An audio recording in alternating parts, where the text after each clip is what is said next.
turut berduka cita atas meninggalnya Ko Alvin ya. Oke, mungkin boleh ceritakan seperti apa mungkin kronologis kepergian dari Ko Alvin sendiri. Jadi almarhum seperti apa sih? Kepergian. Akhirnya penyebab wafatnya beliau seperti apa? Bisa ceritakan? Jadi kalau kronologis itu kan tadinya habis cuci darah ya. Kita biasanya cuci darah 2 kali seminggu. Cuman karena waktu itu memang pulang dari Cina, di sana kan cuci 3 kali seminggu. Dirasa lebih baik gitu loh, lebih bersih, nggak gatal-gatal. Jadi di sini kita mau samain juga.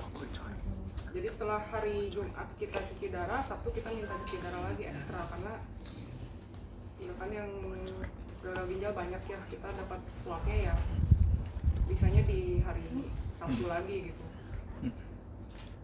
Terus setelah pulang cuci darah itu memang lemes banget ya. Biasanya memang butuh tidur setelah cuci darah. Terus pokoknya pulang-pulang itu sekitar sore, dia lemas banget, dia mau tidur karena memang udah beberapa hari nggak tidur nggak makan ya susah tidur dan susah karena makan. obat. Ya terus habis itu pokoknya semalam itu baru pulang dia minta tukang pijit. Oke kita pijit, oke kita panggil tukang pijit, udah dikasih obat untuk tambah darah. Terus dia juga minta obat tidur, saya kasih obat tidur juga udah resep dokter ya karena memang susah sekali tidur, kasihan kan, ya udah dikasih. Terus habis itu setelah pijit ya udah dia tidur. Dari semalam saya bentar-bentar jagain, liatin sejam sekali saya lihat, oh masih tidur, masih oke. Terus waktu itu pagi itu memang rencananya berangkat ke Surabaya, saya sempat bangunin jam 5:30 pagi. Kok ini, ayo mau berangkat ke Surabaya nggak? Mau, dia bilang mau. Terus dia angkat tangannya gitu, terus mau. Ya udah saya angkat bangunin kan, karena dia memang ternyata nggak kuat, dia begini. Saya angkat, sempat saya angkat, duduk masih sempoyongan, terus saya bilang udah lah nggak usah ke Surabaya, udah ini lemas begini, udah lanjut aja tidur nggak apa-apa. Karena dari sebelum Surabaya kan kurang tidur. Terus dia lanjut tidur lagi. Terus itu kan 5:30 pagi. Terus 5:30 pagi karena saya semalaman belum tidur. Pagi itu Mbak udah bangun, saya minta gantian sama Mbak tolong nitip ya. Dikit-dikit liatin si bapak takutnya jatuh apa gimana. Terus saya tidurlah ke atas, tapi itu pun jam 8, jam 9 saya masih turun lagi ke bawah. Masih lihat, masih ngecek, masih tidur. Oh oke, nggak apa-apa. Terus saya lanjut tidur lagi kan, tapi tetap saya nitip sama Mbak tolong dicekin bentar-bentar. Ya udah sampai saya tidur, lagi saya tidur tiba-tiba saya mimpinya sih mimpi nggak jelas ya, saya juga nggak ingat sekarang mimpinya apa. Cuman yang saya ingat saya waktu itu lagi tidur, saya dengar suara dia bilang, "Say, kayaknya aku nggak kuat lagi deh," dia teriak kayak gitu. Terus saya langsung kebangun kaget, turun ke bawah, saya cek posisinya tidur tapi kayak mau ngebalik tapi kayak setengah badan gitu, kakinya masih telentang, badannya mau ngebalik. Terus saya giniin, terus udah agak ini kan, udah agak biru. Terus kok saya gini kok nggak respon, tapi birunya langsung ini lagi, putih lagi, kayak normal lagi. Terus udah saya langsung teriak, panggil orang-orang minta bantu bawa ke rumah sakit terdekat. Di rumah sakit dicek EKG udah pasti stol. Gitu sih. Tapi saat di rumah di gini udah masih ada napasnya nggak, atau udah? Saya nggak berani ngecek, saya takut ngecek. Saya udah begitu nggak respon, udah kayak gitu udah langsung angkut ke sana, nggak berani ngecek lagi. Siapa aja waktu itu di rumah? Kayak semua pada di sini atau? Kita berdua, ada sama di rumah ada Mbak, ada asisten, ada supir, angkut semua langsung datang. Kak, ini kan menjawab semua terkait statement yang viral ya, mungkin terkait meninggalnya Alvin karena podcast Densu katanya. Mungkin itu banyak pertanyaan ya dari netizen juga itu. Sebenarnya itu benar apa enggak sih gitu? Enggak, itu nggak benar ya. Tadi udah dijelasin kronologinya gimana. Saya pikir netizen juga pintar lah.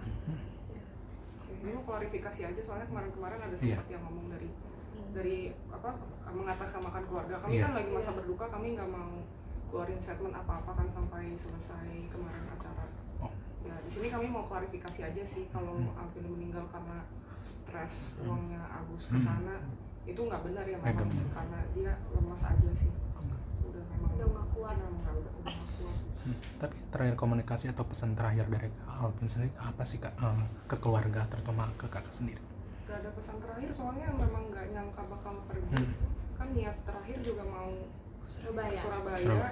Tapi yang sering kali bilang ke kita sih selalu bilangnya nanti kalau papi udah nggak ada, ini harus tetap dilanjut ya, kalian tetap harus lanjut, semua tim harus tetap lanjutin perjuangan papi udah susah payah bikin ini semua. Tapi merasa ada yang ini nggak sih, janggal atau ada tanda-tanda bahwa Firasat. hal yang Pasti aneh bisa gitu? gitu. Nggak ada. Dari keluarga ke Benar-benar tiba-tiba sih, Iya. sampai sekarang Ada juga sih. tanda-tanda. Iya. Sosok seperti apa sih? Apa manggilnya papa apa? Aku ini papi, kalau saya koko. Ya mungkin Sosoknya seperti apa Sosok sih di di rumah? mata keluarga. Ya udah aku dulu habis itu tante ya.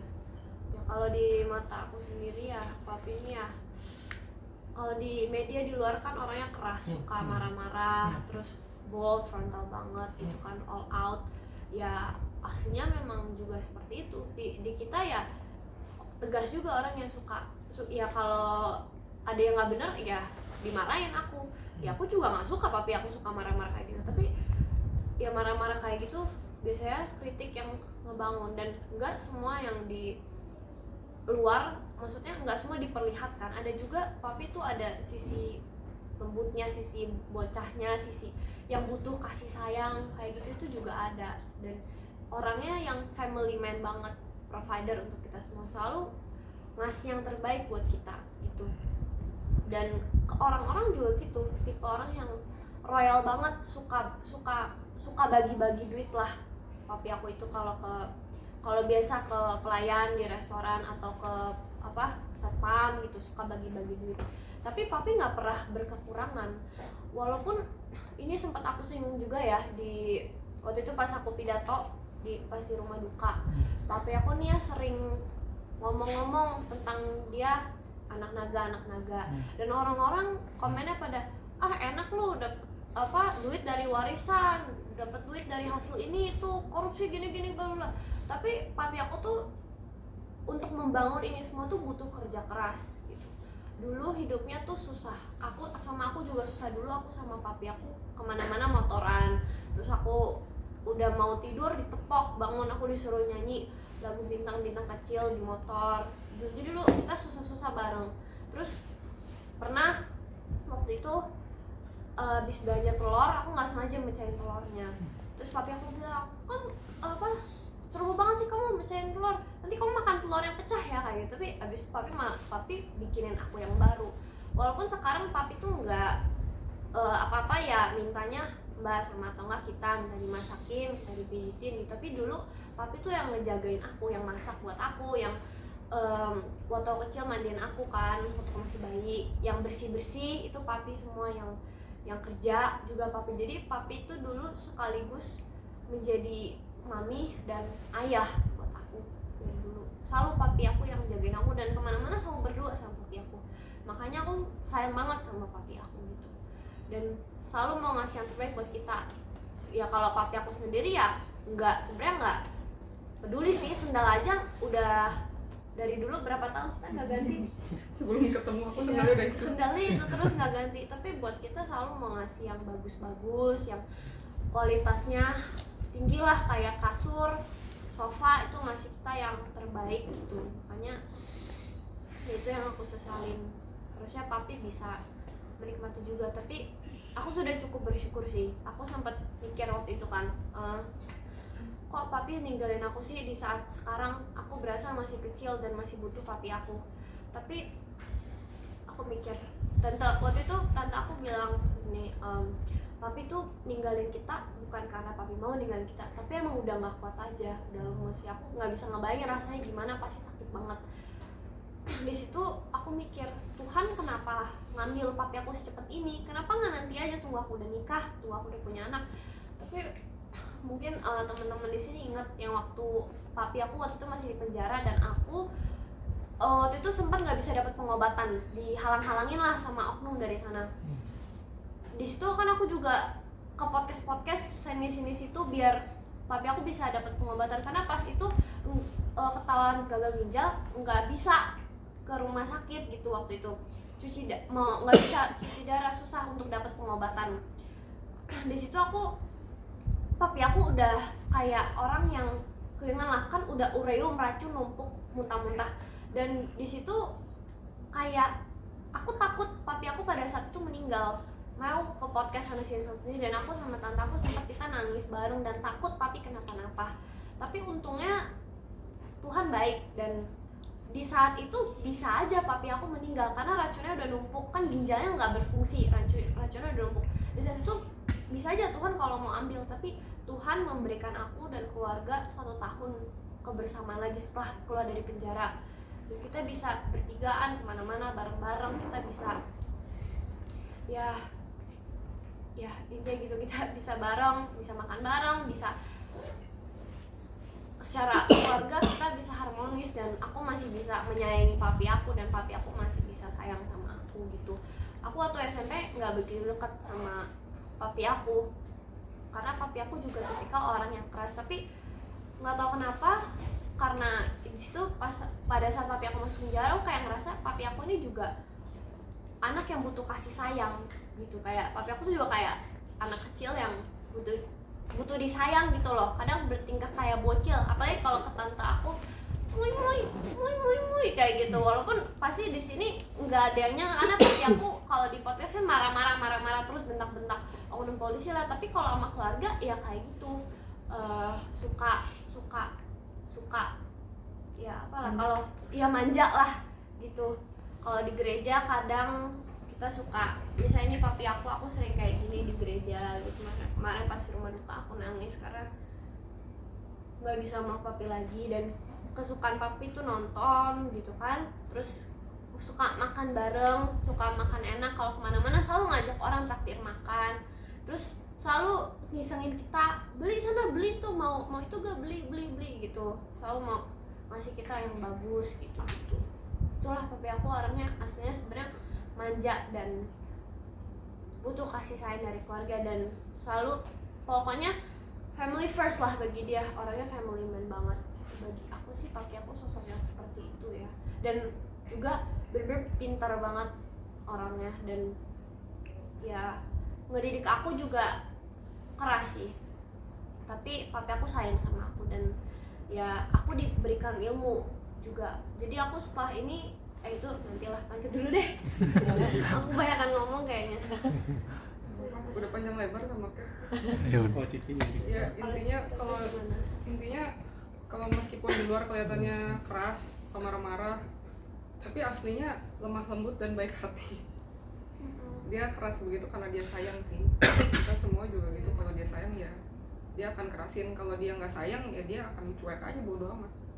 Bahkan kadang beberapa kali sempat, kalau misalnya ngobrol sama kita ya, kadang kan ada pesaing atau apa gitu kalau bisnis, kadang-kadang kita kayak, kok itu ini loh, kayak bukan gimana sih, cuman kayak ngobrol aja, kok ini loh dia kayaknya mau ikut-ikut kita nih, kok mau bikin ini, dia bikin ini. Setiap kali ada yang kayak begitu dia tuh selalu udah biarin aja gitu. Kayak beberapa kali kayak ya ada klien diambil atau apa ya, namanya bisnis kan ada yang kayak begitu, selalu kayak udah biarin aja gitu sih. Jadi di balik kerasnya ya orangnya di dalamnya lemah lembut, dan ketika kalau ngurus perkara juga nggak pernah ada hard feeling gitu. Dia selama ini Cuma keras jalanin kayak tugas begitu tuh aja. jalanin tugas aja. Kalau misalnya udah selesai atau apa ya dia juga nggak menaruh dendam sama orang yang si lawannya itu, nggak pernah. Iya. Tipe orang yang mikir, oke, kita berantem hari ini, besok kita bisa jadi teman baik gitu, tapi baik itu. Sama itu kan klarifikasi juga yang si RS itu, Sakti, yang Oh dia iya, bilang yang papi dibilang. pansos. Ya dibilang Gitu. katanya yang perkara Agus Novi itu cuma untuk pansos-pansosan. Kemarin nggak gitu sih sebenarnya, ya mungkin salah sebut aja pilihan katanya, tapi maksudnya bukan pansos-pansosan sih itu. Memang dari awal nggak mau gimana sih, mau pure ngebantu aja. Dari awal udah bilang Lihat sama di kita. sosmed kan, ini kenapa sih nih, ini FYP Agus mulu nggak beres-beres. Iya, kan Ayo beberapa- kita beresin iya. kayak gitu. Kan beberapa media juga udah banyak yang ngontek kan, suruh Iya. kasih tanggapan kan, tapi nggak pernah digubris kan, sampai diminta tolong sama temennya buat bantuin. Ya udah akhirnya dia maju, itu pun bilang dulu sama kita, Iya. saya ini aku mau maju bantuin Agus. Tapi kalau aku maju bantuin Agus pasti aku bakal dibully satu Indonesia. Terus kenapa?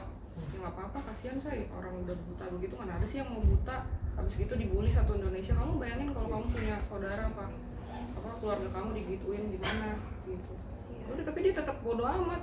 Sama kayak waktu dulu dia ditahan juga gitu, kayak udah pernah yang pernah. video Surya ini. Iya. Kalau aku nanganin ini Saya bisa ditahan ini, dia bilang gitu. Tapi kalian siap-siap ya, saya mau ditahan gitu, saya mau diincar ini.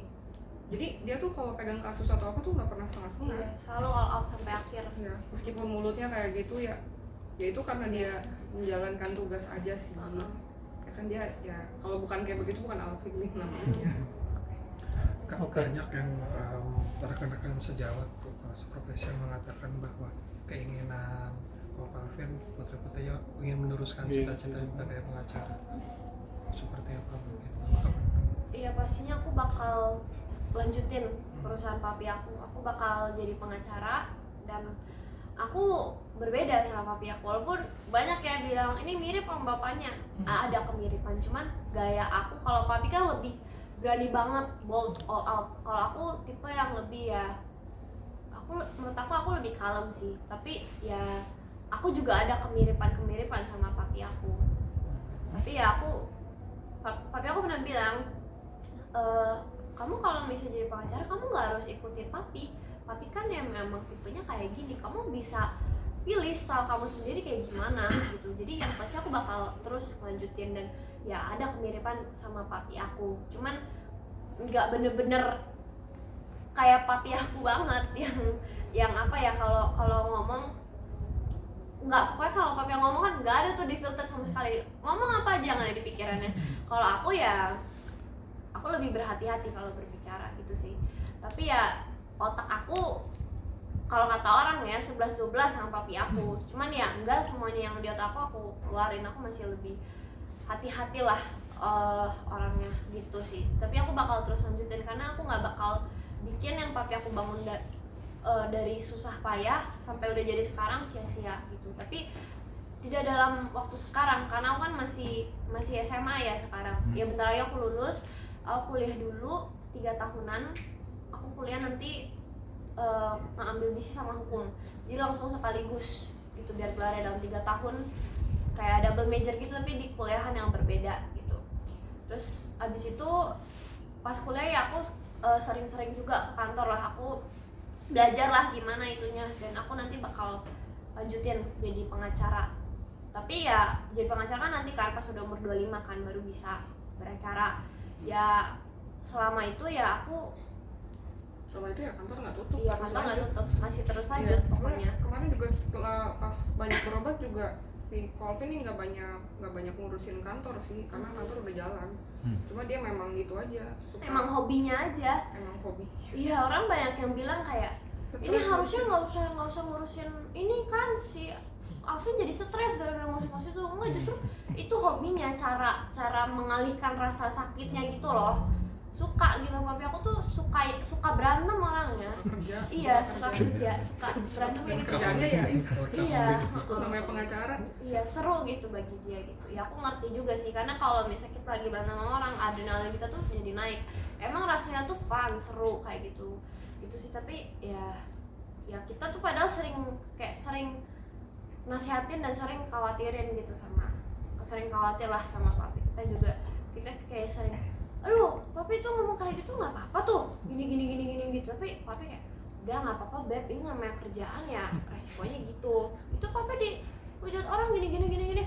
Udahlah beb, biarin aja, itu kita sebagai pengacara itu resikonya, nggak bakal semua orang suka sama apa yang kita lakukan kayak gitu. Pokoknya di setiap hal yang negatif, misalnya aku mikir itu negatif, tapi papi selalu mikirnya tuh positifnya gitu loh dalam setiap hal. Ya kayak gitu sih. Dia tipe orang yang nggak pernah ngedown. Selalu masalah-masalah juga dia kayak udah tenang aja, ini tuh ada bagusnya, selalu ada. Iya kayak gitu, ini ada bagusnya beb, gini. Oh iya juga sih ya Pi ya, oh ya udah deh kayak gitu. Jadi ya itulah papi aku pintar orangnya. Oke, tapi masih ini nggak apa artinya masih tidak menyangka nggak kepergian ayah sendiri, terus masih merasa keberadaannya masih ada di sekitar Kat, mungkin sama istri juga. Seperti apa Kat? Tante kan Itu boleh sih dibilang nggak ada yang dadakan. menyangka sih ya, karena ini kan tiba-tiba banget. Kalau aku menyangka dari awal, misalnya aku udah menyangka, aku temenin tiap hari, aku nggak bakal lepas dari sisi papi aku. Makanya pas malamnya itu aku nyesel karena nggak bisa nemenin papi aku di bawah. Soalnya papi aku kan nggak naik ke atas, itu baru pas itu doang papi aku tidurnya di bawah. Di situ kamarnya berdebu banget karena itu kamar orang lain di bawah lah, kamar karyawannya papi aku gitu. Pokoknya kamarnya berdebu dan udah kotor banget, kotoran numpuk, dan di situ aku kasihan sama papi aku. Tapi pas itu aku lagi sakit. Aku sebenarnya mau nemenin papi di situ, cuman ya karena ya kalau aku tahu, ya semua orang ngomong gitu lah pasti. Kalau mereka tahu orang tua mereka kapan meninggal, pasti ya mereka bakal mau lebih banyak waktu. Tapi aku nggak begitu gimana sih, karena selama ini aku udah kemana-mana sama keluarga aku sih.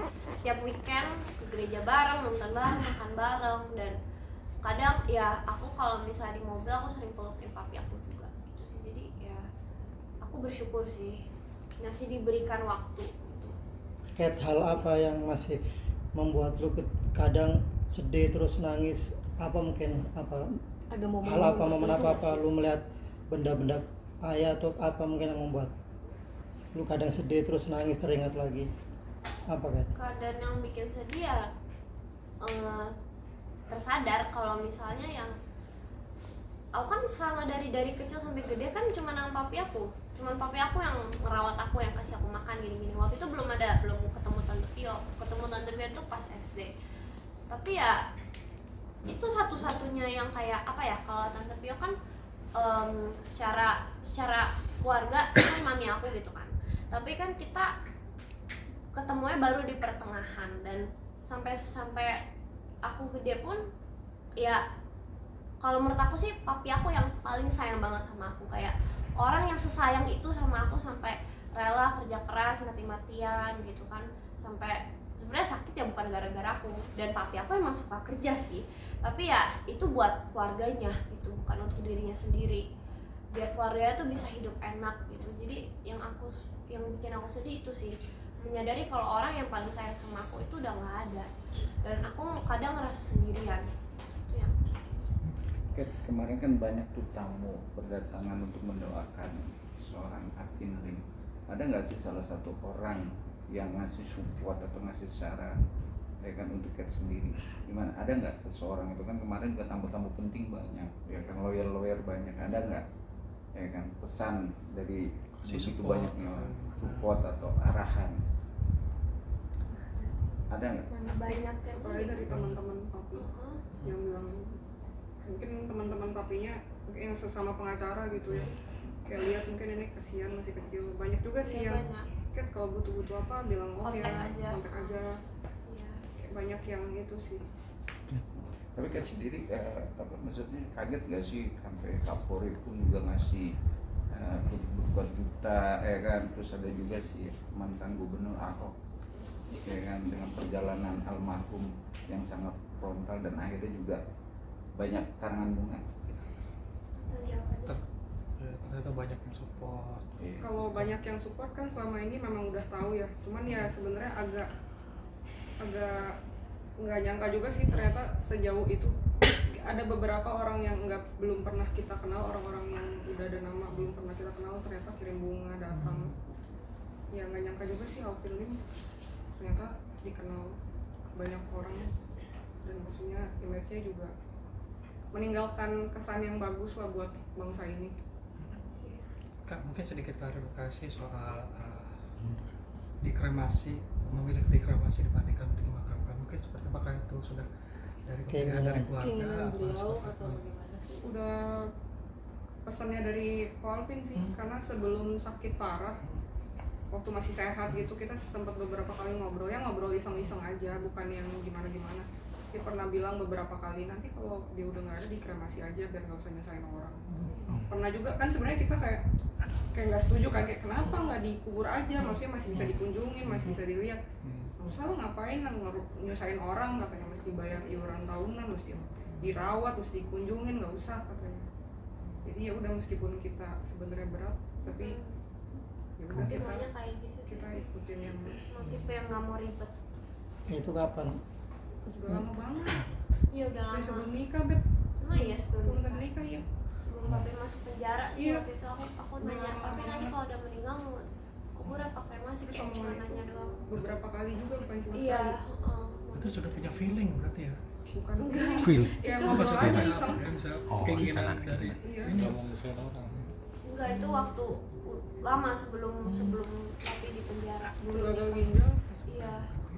Selain Cuma nanya itu, iseng aja. selain itu ada nggak sih mungkin hal-hal yang dipersiapkan ketika mungkin, karena Ko Alvin sendiri kan udah mengetahui bahwa dia udah sakit, memang sakit parah ya, artinya bukan sakit main-main, pasti kan di kemudian hari akan meninggal juga. Udah ada apa yang sudah dipersiapkan mungkin buat Kat atau buat istri Dia apa? ngajarin kita keuangan. Iya. Itu waktu Waktu di penjara. di penjara. Jadi kita ke penjara tuh bawa buku yang dia tulis, itu buku Big Green Machine. Ah, itu bukunya. Kalau mau itu, Iya. Mario boleh ambil, boleh tolong ambil. Yang Bawa belajar. buku, belajar. Jadi sebelum kan dia ngajar kelas keuangan. Ngajar, iya. Jadi setiap kali kita tahanan kita bawa buku ini, bawa pulpen, bawa catatan. Jadi kita belajar. Kita belajar. Jadi sebelum kan akhirnya setelah keluar kan bikin kelas ngajar itu. Iya. Sebelum ada itu kita udah dapet kelas Kita udah premium dapat dulu. kelas dulu ya sama papi. Jadi kita diajarin lah gimana caranya untuk dapat passive income tiap bulan dan ilmu yang pasti nggak akan gagal. Dan itu ada nanti papi aku kayak kan waktu itu aja kita dulu. Nah habis itu papi aku bikin kelasnya sendiri. Udah dari kapan sih kan?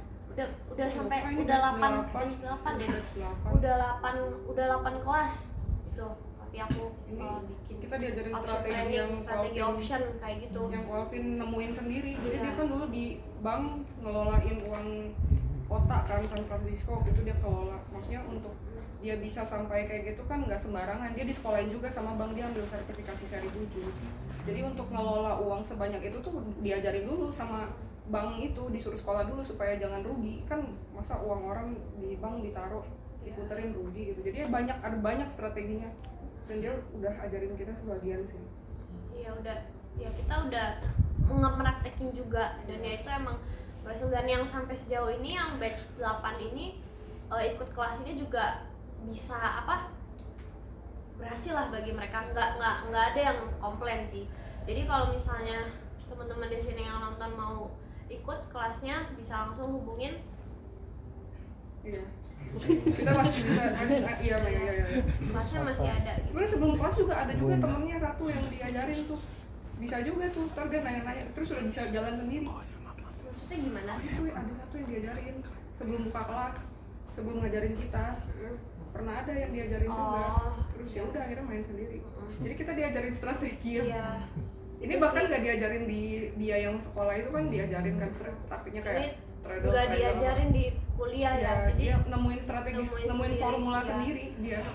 Jadi kalau misalnya di sini teman-teman ada yang mau join aja Kita kelasnya. Ya, masih bisa berlanjut. menurunkan ilmunya Iya. Alvin Lim, tenang aja. Ya kan aku kita berdua kita bakal lanjutin apa yang papi aku udah bangun. Kan papi aku bukan cuman secara hukum ya dia, bukan cuman layanan jasa hukum, tapi papi aku juga ada perusahaan keuangan yang itu ada kelas dan ada ya gitulah pokoknya training keuangan. Jadi kalau misalnya mau ikut sampai sekarang masih berjalan. Cukup. Kan doa untuk atau dari Atau bukan masyarakat doanya. pesannya juga untuk netizen untuk selama ini kan sering dapat hujatan atau segala macam ya, mungkin pesan juga untuk netizen dan doa terakhir juga ke netizen juga untuk maaf. Enggak, intinya berterima kasih kepada yang mendoakan almarhum. Ya. Terima kasih buat netizen semua yang sudah banyak mendukung. Ya, makasih banyak. Ya kalau yang ngehujat-hujat ya kan kita anggapnya netizen yang paling bener lah. Itu kan sebenarnya kita mau ngomong apa juga salah aja. Iya, kita mau ngomong Kalau haters mah haters aja. Iya. Cuma kalau yang mendukung ya terima kasih. Iya. Kita nggak akan hilang, maksudnya kita akan tetap berusaha untuk melanjutkan perjuangannya. Mohon dukungannya lagi tetap juga kita ya. lanjutin perjuangan Ya, Papi. karena sesuai pesannya si Papi mau Perusahaan Papi kita tetap bakal tetap lanjutin legasinya dia gitu. Oke. masih berlanjut bahkan sampai sekarang. Ya kalau misalnya apa ya netizen kita ya emang iya kalau kita mau ngapain pun di mata mereka pasti salah. Kemarin aku di rumah duka ya aku kan nggak siap ya, pikiran lagi kemana-mana kan, lagi nangis lagi gimana Baru kan, nganterin dari baru nganter rumah dari sakit, rumah sakit dari mau sini. langsung pergi, aku pakai jaket putih terus celana pendek segini, terus ada yang komen di TikTok itu anaknya kok pakai kolor ya kan, terus kayak Serba salah udah. Kalau Gimana? kita gembel di komen, iya, nanti kita kalau kita cantik terlalu bergaya, wah mereka senang, enggak, wah langsung enggak mau warisan, berdosa ya. lah. Salah udah pakai. Iya, udah pokoknya. Jadi kita mah pasrah aja udah, netizen mau apa pokoknya. Kalau yang dukung terima kasih, kalau yang menghujat ya udah apa mau dikata terserah gitu. Kita nggak bisa rubah pandangan orang, ya terserah dia aja. Kita hanya ngejalanin apa yang kita benar, sama itu benar ya kita fight for it, sama kayak ya bapakku kayak gitu, apa yang menurut dia benar ya udah, menurut dia itu oknum polisi ya dia kata-katain kayak gitu, gitulah bapak aku. Kita nggak bisa semua omongan orang kita pikirin apa gimana, karena nggak semua orang ngekritik itu ngehujat biar untuk kita gitu loh. Oke. Harus ada yang kita bodo amat lah kayak gitu. So Itu much sih. words. Oke. Oke, Oke, bagus. bagus. Terima kasih.